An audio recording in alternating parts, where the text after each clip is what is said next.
ইসরায়েলের প্রধানমন্ত্রী বেনিয়ামিন নেতানিয়াহুর ছেলে আভনার নেতানিয়াহুর বিরুদ্ধে উঠেছে নতুন অভিযোগ। ছদ্মনাম ব্যবহার করে যুক্তরাজ্যে বিলাসবহুল ফ্ল্যাট কেনার। মিডল ইস্ট মনিটর এবং ইসরায়েলের অর্থনৈতিক দৈনিক কালকালিস্ট প্রকাশিত প্রতিবেদনে উঠে এসেছে চমকপ্রদ সব তথ্য। প্রতিবেদনে বলা হয়েছে ২০২২ সালের অক্টোবরে ব্রিটেনের অক্সফোর্ডে একটি অ্যাপার্টমেন্ট কেনেন আভনার। লেনদেনের সময় যুক্তরাজ্যের অর্থনীতি ছিল অস্থির।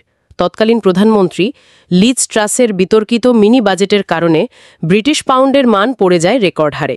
ঠিক সেই সময়ে আভনার হাতিয়ে নেন ৫,০২,৫০০ পাউন্ড মূল্যের একটি সম্পদ, যা বাংলাদেশি টাকায় প্রায় ৭ কোটি টাকা।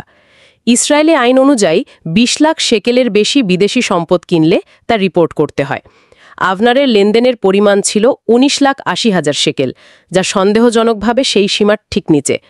অদ্ভুত বিষয় হলো, সম্পদ কিনতে তাকে কোনো মর্টগেজও নিতে হয়নি, অর্থাৎ পুরো অর্থ নগদেই পরিশোধ করা হয়েছে।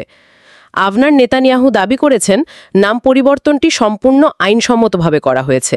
তিনি বলেন, আমি আমার আইডি কার্ডে নাম পরিবর্তন করেছি, পরে পাসপোর্ট ও ড্রাইভিং লাইসেন্সও পরিবর্তন করি।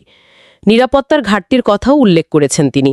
বিদেশে পড়ার সময় আমি শিনবেতের সুরক্ষা পাইনি, তখন বাবা বিরোধী দলীয় নেতা ছিলেন। প্রশ্ন হলো, কেন এই গোপনীয়তা?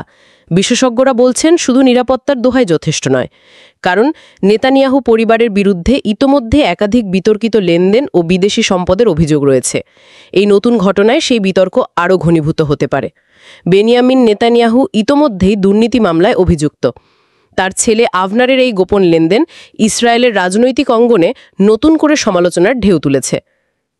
নিরাপত্তার কারণেই কি আভনার নেতানিয়াহু ছদ্মনাম ব্যবহার করেছিলেন, নাকি এ এক নতুন আর্থিক কারুসাজির অধ্যায়? ইসরায়েলের জনগণ এখন উত্তর খুঁজছে, ক্ষমতাবানদের সম্পদ লুকানো কি আর একবার প্রমাণিত হলো?